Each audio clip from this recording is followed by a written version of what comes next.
4 बीवी 40 बच्चे। एक ऐसा मुसलमान पकड़ कर लाइए जिसकी 4 बीवी हो 40 बच्चे हो।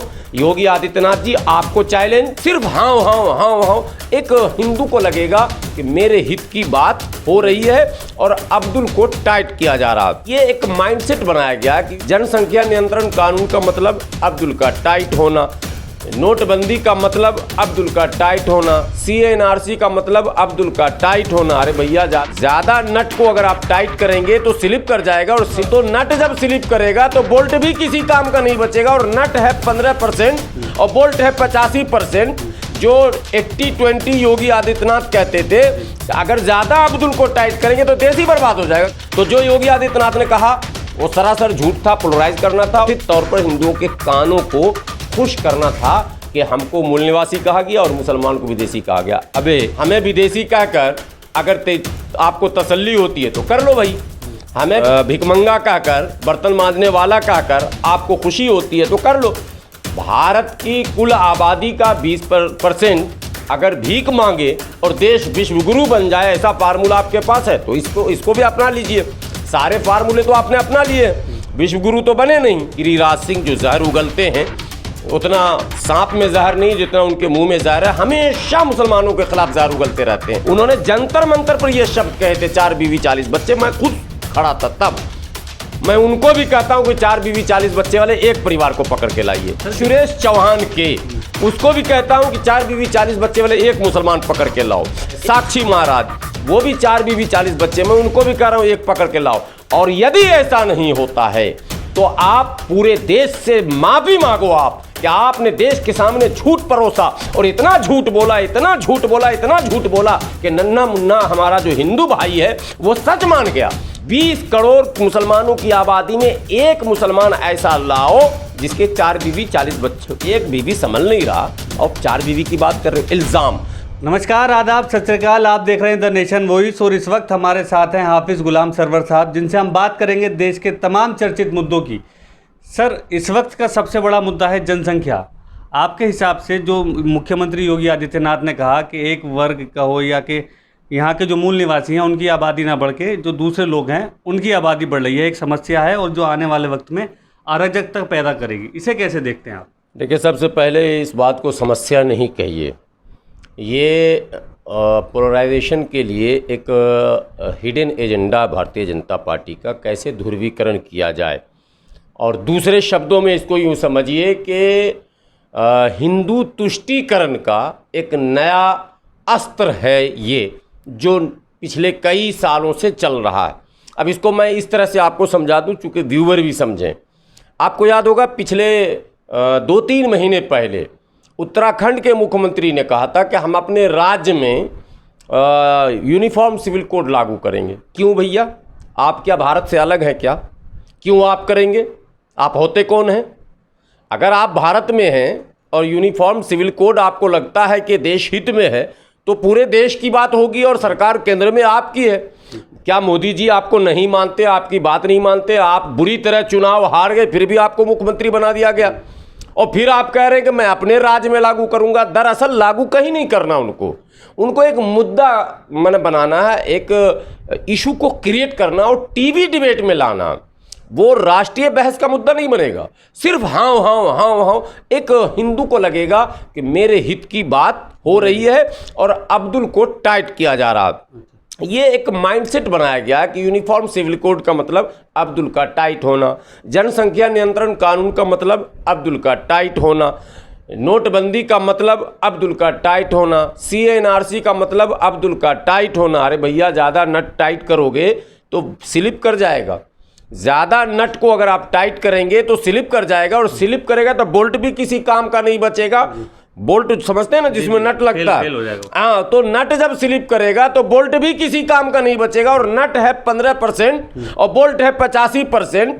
जो 80-20 योगी आदित्यनाथ कहते थे, अगर ज्यादा अब्दुल को टाइट करेंगे तो देश ही बर्बाद हो जाएगा, क्योंकि नट को जब आप ज्यादा टाइट करोगे ना तो वो स्लिप कर जाएगा और बोल्ट भी फेल हो जाएगा। न बोल्ट काम का रहेगा न नट काम का रहेगा। तो ये भी व्यूअर को मैं समझाने के लिए कह रहा हूँ। मानते हैं मतलब देश में अब आप देखिए समस्या है आपके हिसाब से? नहीं, मैं देखिए यही तो मैं कह रहा हूं, समस्याएं बहुत हैं लेकिन समस्याओं के समाधान की इच्छा इन नेताओं के पास नहीं है।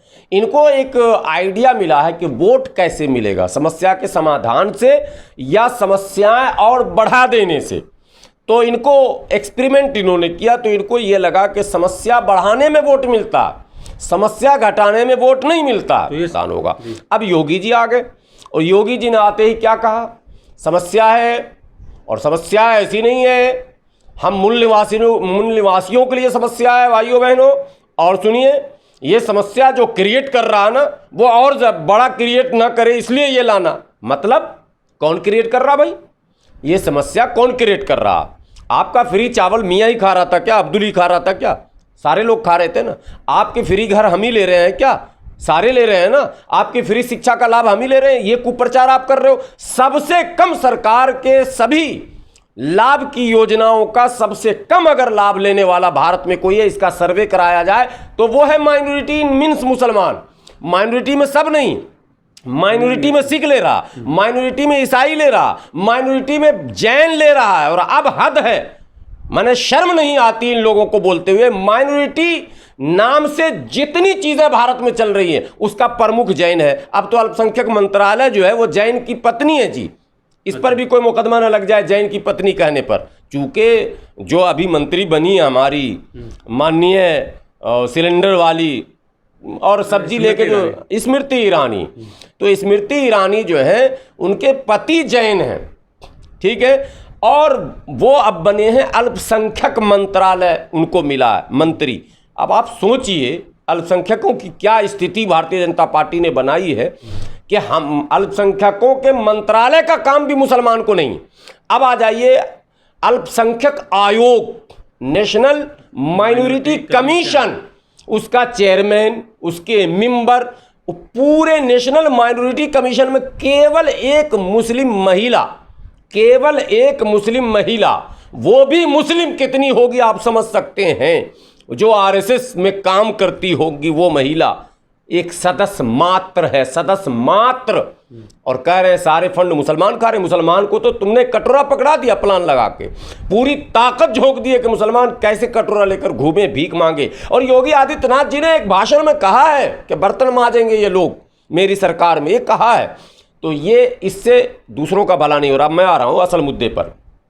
तो आपको समस्या का समाधान गिनाना, तो आपने कहा मूल निवासी पर मैं बोलना शुरू करूंगा। एक ब्राह्मण नहीं टिकेगा, बात होती नहीं चाहिए, क्योंकि उससे दूसरा भी एक वो जा रहा है कि कौन लोग हैं जो इस देश में अलग देश से मतलब आए हैं कहीं जगह, दूसरी जगह से, और उसकी वो लोगों की नज़र में सिर्फ मुसलमान एक कम्युनिटी है जिसके बारे में सोचने लगता है कि वो मूल निवासी नहीं है। भारत के लोगों को, आपके व्यूवर्स से मैं विनती करूंगा कि इस तरह की वीडियो को आप पहले आगे बढ़ाइए।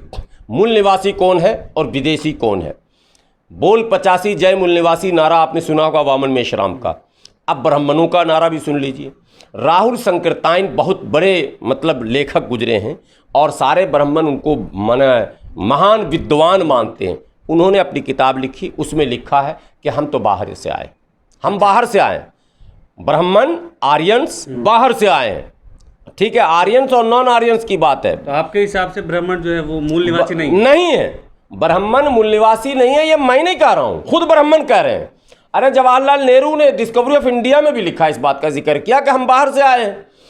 उसके बाद आपको 8 किताबें ऐसी हैं जो लेखक भी ब्राह्मण हैं और वो स्वयं इसका जिक्र कर रहे हैं कि हम विदेशी हैं, आर्यंस जो है वो भारत के नहीं हैं और 5000 साल पहले भारत में आए। तो जिन आक्रमणकारियों, मुगलों का आप जिक्र करते हैं, उनके तो वंशज भारत में कहीं नज़र नहीं आते, बर्तन मांजते भी नज़र नहीं आ रहे, रिक्शा चलाते भी नहीं नज़र आ रहे। अगर आते तो ये मीडिया वाले उसके एक एक पैंट शर्ट लुंगी बनियान सबका ये जिक्र कर दिए होते, उसकी झोपड़ी झुग्गी को दिखा दिए होते। मगर इन्होंने पूरी ताकत लगा ली, कहीं मुगल का कोई वंशज मिला नहीं। सिर्फ बहादुर शाह जफर जो वहाँ जाके दफन हुआ, उसके बाद 1-2 कब्र तो ढूंढ निकाला इन्होंने, लेकिन जिंदा कोई उसका नहीं है। तो आक्रमणकारी मुगल हो या तुगलक हो या ऐबक हो या बलबन हो या खिलजी हो, इनके ख़ानदान के कोई भी व्यक्ति यहाँ भारत में नज़र नहीं आ रहे हैं।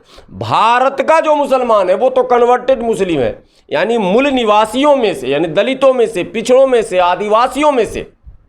कुछ ब्राह्मण भी मुस्लिम बने हैं लोभ लालच में, बात समझ रहे कि नहीं? और वही ब्राह्मण आरोप लगा रहे हैं कि तलवार से ये बन गए। ये जो बने ये मसावात में बने, इक्वलिटी समानता के इसमें बने, चूंकि इस्लाम में वो सारी विशेषताएं नजर आ रही थी। ब्राह्मण जो बने वो लालच में बने, वो सत्ता और पत्ता के खेल में इस्लाम कबूल कर लिया ताकि हमको भी उस हुकूमत में लाभ मिल जाए। और ये जो भाग रहा मेरा गुलाम, चूंकि ये चतुर्वर्णीय था ना गुलाम, SC ST OBC, तो ये तो भाग रहा था इस्लाम की तरफ, तो बोला इसको वहां जाके हम पकड़ेंगे। वो पकड़ भी लिया आकर, यहाँ भी कुछ न कुछ वो उसी तरह की व्यवस्था बनाने की कोशिश की, कुछ सफल हुआ कुछ विफल हुआ। बहरहाल मैं उस पर ज़्यादा नहीं जाऊँगा। तो विदेशी योगी आदित्यनाथ जी, मैं नहीं कह रहा हूँ, बीसियों ब्राह्मण लेखक हैं जो कह रहे हैं कि ब्राह्मण विदेशी हैं और वो मध्य एशिया से आए हुए हैं, वो वोल्गा से आए हुए हैं। किताब बाज़ाब्ता वोल्गा से गंगा तक किताब है और कई किताबें हैं। मैं अभी तो जो योगी आदित्यनाथ ने कहा वो सरासर झूठ था, पोलराइज करना था और हिंदू, कथित तौर पर हिंदुओं के कानों को खुश करना था कि हमको मूल निवासी कहा गया और मुसलमान को विदेशी कहा गया। अबे हमें विदेशी कहकर अगर आपको तसल्ली होती है तो कर लो भाई, हमें भी मैंने भिकमंगा कहकर, बर्तन मांजने वाला कहकर आपको खुशी होती है तो कर लो। भारत की कुल आबादी का 20% अगर भीख मांगे और देश विश्वगुरु बन जाए, ऐसा फार्मूला आपके पास है तो इसको भी अपना लीजिए। सारे फार्मूले तो आपने अपना लिए, विश्वगुरु तो बने नहीं, ठीक है। लेकिन अगर यही फार्मूला आपका सक्सेस है कि 20% लोग लाल बत्ती पर भीख मांगे और बाकी लोग विश्वगुरु बन जाएं, तो चलिए इसको भी आजमाइए जिस पर आप आगे बढ़ रहे हैं। बहरहाल तो ये बिल्कुल सरासर बचकाना, जाहिलाना, अहमकाना बयान है और प्रोवोक करने वाला बयान है। मैं ये कैमरे पर बोल रहा हूँ। योगी आदित्यनाथ कहीं बड़े कॉलेज यूनिवर्सिटियों में पढ़े नहीं है, दुर्भाग्य से प्रधानमंत्री भी नहीं पढ़े, मगर अब इस देश का क्या कहा जाए तो मैंने अगर नॉन मुस्लिम के शब्दों में कहें तो ये राम भरोसे चल रहा मैंने देश जो है, तो हाँ तो राम भरोसे चल रहा आपने वो पूरी होनी चाहिए। जनसंख्या पर आता है प्रजनन दर। देखिए शुरू के 3 दशक में 51 से 61, 61 से 71, 71 से 81 तक के जो जनगणना हैं उसमें मुसलमानों का रेशियो ज़्यादा था जनसंख्या का। लेकिन अब जो ये 10 साल 15 साल से हो रहा, जो भी रिपोर्टें आ रही हैं नेशनल और इंटरनेशनल, उन रिपोर्टों को अगर बेस माना जाए, आधार माना जाए, तो मुसलमानों में प्रजनन दर कम हो गया। अब जम्मू कश्मीर को आप लेंगे, जम्मू कश्मीर मुस्लिम आबादी, जम्मू एंड कश्मीर मिलाकर कह रहा हूँ 68-70% लगभग मुस्लिम हैं। वहाँ का आप फर्टिलिटी रेट अगर निकालेंगे, प्रजनन दर, तो वो 1.7, ठीक है, यानी 2 से कम, यानी 1 बच्चे या फिर 2 बच्चे, 2 से कम ही है, एवरेज 2 पूरे नहीं है। आप आ जाएंगे केरल, आबादी 26% और प्रजनन दर जो है वो 1.8 है, वो भी 2 से कम है। लक्षद्वीप जहाँ की आबादी 96% मुसलमानों की है और वहाँ जो है प्रजनन दर 1.8। बंगाल जहाँ आरोप लग रहा, जाहिल भी हैं, कम पढ़े लिखे लोग भी हैं, मुसलमान पिछड़े भी हैं, ये सारी बातें सरकार मान रही है, लेकिन आप वहाँ के प्रजनन दर को देखेंगे तो वहाँ जो है 1.9 है, यानी वहाँ भी 2 से अधिक का एवरेज नहीं है। आप उत्तर प्रदेश जहाँ योगी आदित्यनाथ, मैं पूरे देश अभी नहीं घुमा रहा हूँ, शॉर्टकट में बता रहा हूँ, उत्तर प्रदेश जहाँ योगी आदित्यनाथ जी अब 6 साल से विराजमान हैं और 6 इससे पहले भी वो विराजमान थे, तब मारते पीटते थे, गुंडई करते थे, 35 मुकदमे उन पर थे आपराधिक। अब वो मारते सरकारी मार मारते हैं, पहले प्राइवेट मार मारते थे, अब सरकारी मार मार रहे हैं मुसलमानों को। पहले दूसरे सिस्टम से मारते थे, वो प्राइवेट सेना बनाए हुए थे। बहरहाल प्रशासन, हाँ अब प्रशासन से पीटते हैं मुसलमान को। तो योगी आदित्यनाथ जी, आपके उत्तर प्रदेश में मुसलमान मात्र 20% है और प्रजनन दर जो है 2.6 है, 2.5 से ज़्यादा, ठीक है। तो अब ये ज़रा बताइए, इतने से समझ लीजिए कि फर्टिलिटी रेट में मुसलमान कितना पीछे भाग गया है, ठीक है। कहा जाता है मुसलमानों पर आरोप है कि 1 से अधिक बीवी रखते हैं मुसलमान। पूरे जो डेटा है, जो फैमिली सर्वे करने वाली संगठन है, national health and family research type की एक संस्था है, उसने बताया कि 1 से अधिक पत्नी रखने का जो आंकड़ा है वो मुसलमानों में क्या कहते हैं 2.5% है, हिंदुओं में 0.25% है। भैया पीछे तो आप चल ही रहे हो बराबर, यानी आप भी रख रहे हो, हम भी रख रहे हैं। 1 से अधिक पत्नी, 2 पत्नी, ये मंच से भाषण करते हैं, 4 बीवी 40 बच्चे। मैं बार बार कह रहा हूँ, फिर आपके चैनल के माध्यम से कह रहा हूँ, 4 बीवी और 40 बच्चे पूरे भारत में एक आदमी को पकड़ के ले आओ, ज़्यादा की बात नहीं कर रहा हूं मैं। एक ऐसा मुसलमान पकड़कर लाइए जिसकी 4 बीवी हो, 40 बच्चे हो। योगी आदित्यनाथ जी, आपको चैलेंज, और हमारे ज़िला के जो सांसद भी हैं, मंत्री भी हैं, गिरिराज सिंह, जो जहर उगलते हैं, उतना सांप में जहर नहीं जितना उनके मुंह में जहर है। हमेशा मुसलमानों के खिलाफ जहर उगलते रहते हैं। उन्होंने जंतर मंतर पर ये शब्द कहे थे, 4 बीवी 40 बच्चे। मैं खुद खड़ा था तब। मैं उनको भी कहता हूं कि 4 बीवी 40 बच्चे वाले एक परिवार को पकड़ के लाइए। एक है सुरेश चौहान के, उसको भी कहता हूं कि 4 बीवी 40 बच्चे वाले एक मुसलमान पकड़ के लाओ। एक है बाबा है, संत है, पता नहीं संत तो साधु भी क्यों ऐसे हो गए, अरे साक्षी महाराज, वो भी 4 बीवी 40 बच्चे, मैं उनको भी कह रहा हूं एक पकड़ के लाओ। और यदि ऐसा नहीं होता है तो आप पूरे देश से माफी मांगो आप कि आपने देश के सामने झूठ परोसा और इतना झूठ बोला, इतना झूठ बोला, इतना झूठ बोला कि नन्ना मुन्ना हमारा जो हिंदू भाई है वो सच मान गया। पूरे भारत की बात कर रहा हूं, पूरे भारत की 20 करोड़ मुसलमानों की आबादी में एक मुसलमान ऐसा लाओ जिसके 4 बीवी 40 बच्चे, एक बीवी संभल नहीं रहा और 4 बीवी की बात कर रहे हो। इल्जाम, टोटल आरोप है, मैनिपुलेटेड वर्ड है, कोई वर्ड इनका अपने सारे गढ़े हुए शब्द हैं। आरोप है, लांछन है, तोहमत है ये मुसलमानों पर, और यही इनका पेशा है। इतना बोलेंगे, इतना बोलेंगे, इतना बोलेंगे, सारा चैनल, सारा यूट्यूब यही दिखाएगा। और लोग बेचारे जो सीधे साधे बोलेंगे मुसलमान 4 बीवी 40 बच्चे रखता है, कहीं नहीं है। तो ये इस मामले में भी आप फेल है। लड़कियों पर आरोप है, मुसलमान महिलाओं को पढ़ाता नहीं है। जो पूरा रिपोर्ट है नेशनल और इंटरनेशनल, उसमें सिर्फ आधे प्रतिशत का फर्क है। आधा प्रतिशत हिंदू की महिलाएं ज़्यादा स्कूल कॉलेज जा रही हैं, उससे कम मुसलमान है। वो भी 2-4 साल में पूरा हो जाएगा। इसीलिए ये लोग प्लान बना के कभी हिजाब में उलझा रहे हैं, कभी किसी और चीज़ में ये उलझा रहे हैं। जब मुसलमान खुद टायर पंक्चर बनाकर, मुर्गा मछली बेचकर, सब्जी बेचकर, झाड़ू देकर, कचरा बिनकर, मेहनत कर कर, मजदूरी कर कर, ईंटा ढोकर, पत्थर तोड़कर अपने बच्चों को पढ़ाना चाहता है, राष्ट्र की सेवा करना चाहता है, राष्ट्र के मुख्यधारा में जुड़ना चाहता है, तो ये लोग जो समाज के दुश्मन हैं, ये सिर्फ मुसलमान के दुश्मन नहीं है, ये डिस्टर्ब करते हैं। एक टीम लाके खड़ी कर देते हैं। कभी हिजाब का मुद्दा, क्या मतलब है कोई सर पे हिजाब रखे या ना रखे, ये कोई मुद्दा ही नहीं है साहब। कौन सा मुद्दा है? हम टोपी पहने ना पहने, ये कौन सा मुद्दा हो गया? पहन लेने से किसका क्या बिगड़ रहा? और टोपी उतार लूंगा तो किसके जेब में 500 रुपया चला जाएगा? वो लोग आके हमसे बोलिए मैं टोपी उतार देता हूँ। ये पागलपनी है कि नहीं? मुस्लिम लड़कियां अगर हिजाब पहन लेंगी तो किसके जेब से 500 रुपया निकल के बाहर चला जाएगा? आर्थिक, सामाजिक, राजनीतिक, धार्मिक कौन सा नुकसान आपका है? और वह हिजाब उतार के सब अगर टी शर्ट में मुस्लिम लड़कियां घूमेंगी तो आर्थिक, सामाजिक, राजनीतिक कौन सा लाभ आपको मिलने जा रहा? साहब खा मखा की बात। मुसलमान भाइयों से भी गुजारिश है, इनके इस जाल में आप भी फंसते हैं, मत फंसिए। आप भी इनके ट्रैप में आते हैं। और आपके नेता, फिर अब अंतिम बात बता रहा हूं, मुसलमानों में एक गिरोह है जो सरकार का बंदर है। सरकार के इशारे पर पैसे लेकर उस इशू पर बात करते एक्शन नहीं होना चाहिए था। जैसे योगी बोले भुला देने का है, नहीं समझे, लेकिन हाँ हाँ हाँ हाँ करके ये नहीं होने देंगे, वो नहीं होने देंगे, ये नहीं होने देंगे। तो जैसा वो चाहते हैं वैसे हम सब उलझ जाते हैं उसमें। और ये चाहते ही कि उलझे रहें, और कोई मकसद उनका नहीं है। ना उनको मेरे हिजाब से कोई लेना देना, ना मेरे किताब से कोई लेना देना, ना मेरे किसी चीज़ से लेना देना। उनका मामला सत्ता पर बने रहने के लिए जो नॉन मुस्लिम हैं उन पर साइकोलॉजिकल एक प्रेशर बनाते हैं, वो उसी को तुष्टीकरण कहते हैं। जैसे कांग्रेस पर आरोप है कि वो मुसलमानों का तुष्टीकरण करती थी, भाजपा हिंदुओं का तुष्टीकरण कर रही, ये है।